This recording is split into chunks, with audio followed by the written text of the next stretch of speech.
કેમ છે તો ફેમિલી સ્વાગત છે તમારો મારા એક નવા વિડીયોમાં અને ફાઇનલી 10-15 વર્ષ પછી 15 વર્ષ પછી 10-15 દાડા પછી આપણે બ્લોગ સ્ટાર્ટ કરી દીધો છે ને આજે આપણું કામ ચાલે છે દવાનું કાસુભાઈ થોડો ઘણો ટાઈમ પંપ પર આવે તો વિચારો કે થોડોક ટાઈમ મળે છે તો બ્લોગ દવા નહીં કર્યા देखो ब्लॉग ना चेक ले दवा नाख दीदी तो आज कंटिन्यू राखशो लगभग आने पहला 2-3 ब्लॉग स्टार्ट करेला पण आ एक क्लिप बनेली રીજી છે ફાઇનલી આજે કેટલા બધા દાડા પછી આપણે બ્લોગ સ્ટાર્ટ કર્યો છે તો આખો જોજો અને સારું લાગે તો લાઈક કરી દેજો ચેનલ પર નવા હોય તો સબસ્ક્રાઇબ કરી લેજો અને કમેન્ટ કરવાનું ભૂલતા નહીં.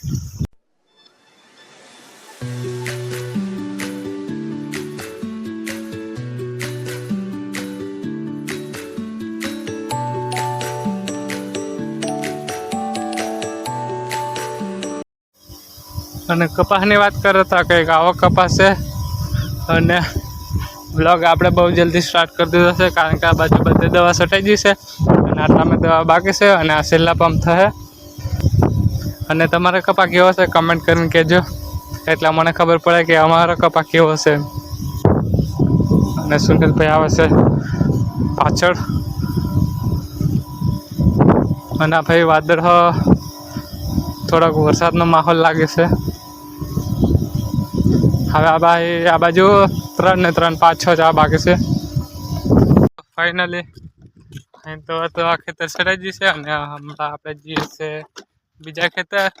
ભાઈ આવશે પાછળ કારણ કે એને થઈ જઈએ પીપળું ગોઠવીએ પછી ભાઈ અહીંયાથી મોટર ચાલુ કરે પછી આપણે તે પીપળું ભરવું પછી ભાઈ આવશે તો જઈએ છે પેલા ખેતર અને વાળા આપણે કાલે કપાઈ આવેલા કેવા લાગે છે કમેન્ટ કરજો. મને તો એકદમ ચકાસ લાગે છે અને હા બીજું એ કે તમારો કપાસ કેવો છે કમેન્ટ કરી કહેજો એટલે મને ખબર પડે કે અમારો કપાસ કેવો છે. હા તે પીપળું આપણે લઈને જવાનું છે ઠેઠ 2 ખેતર કાઢીને અને એક તે પંપ લઈને છે હાથમાં છે ડબલું કમ લઈને જવું ફિલહાલ તો ટ્રેક્ટર પકડી જતું પીપળું પણ શેડનું ચાલુ છે ટ્રેક્ટર તો ટ્રેક્ટર મેં લઈ આવેલો એટલે અહીં ઉતારી દીધેલો છે ને અહીંથી કેળવાનું ચાલુ છે ભાઈ ગમે તેમ કરીને લઈને જઈએ કારણ કે લેકે તો જાના પડેગા ના મેરે જાન.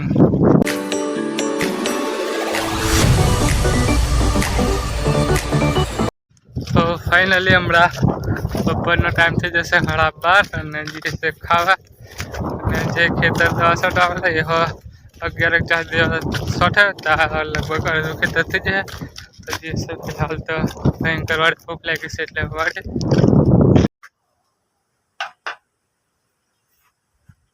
હેન્ડસમ દેખાયેલા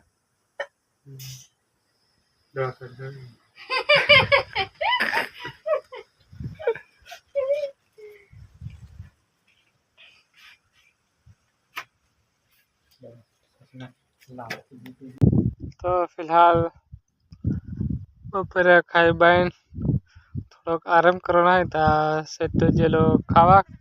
તમારા બધા ટ્રેક્ટર લઈ જેલો ખાવા અને બપોરે મારા ખાઈને દ્વારા લઈ લીધેલા ટ્રેક્ટર એટલે સીધા 2 વાગે આવ્યો અને હમણાં 2 વાગ્યા તો મારા 10 આવ્યા ઉપર અને હમણાં તડકો ખતરનાક લાગે છે અને એના કારણે આપણા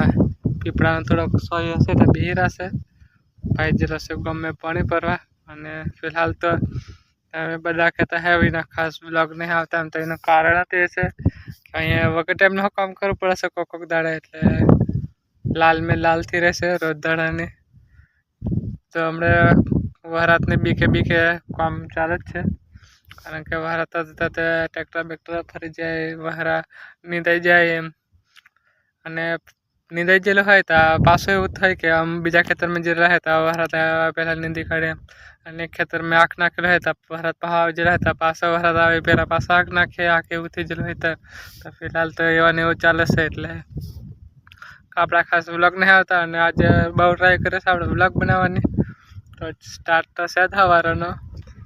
અને આપણે સુનિલ પર આવી જશે અને આપણા પંપ પર લાલ થઈ જશે પણ હજુ દવા છોડવાનું પતતું નહીં હવે લગભગ 1-2 પંપ થાય અને ટાઈમની વાત કરીએ ટાઈમ થાય છે લગભગ 4:30 કાં તો 5 વાગવાની આજુબાજુ હોય થોડો. તો આજે ફાઇનલી મને એવું લાગે છે કે કેટલા બધા દાડા પછી આપણે બ્લોગ ખેંચી નાખ્યો એવું લાગે છે. 7:30 વાગે છે અને આપણે આવી જશે ગાડી ભરવા.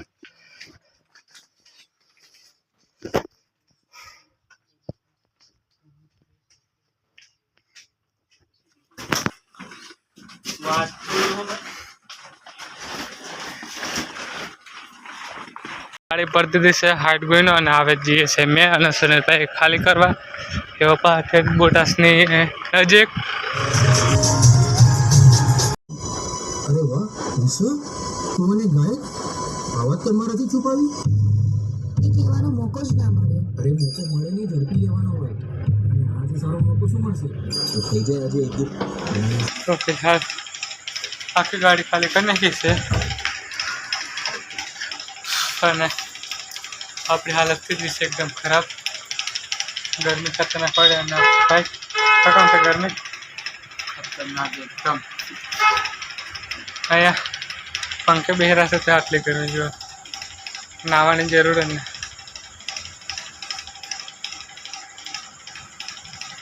તો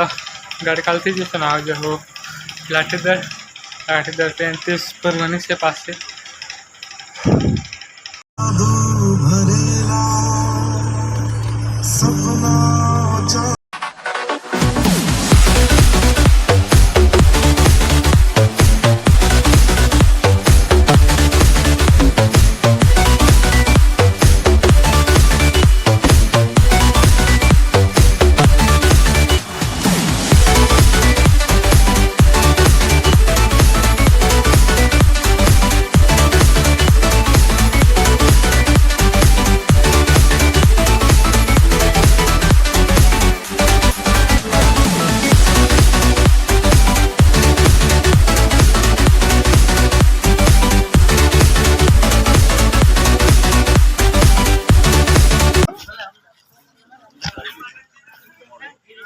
मैं तो बेचिए भुजिया खावा मूड। तो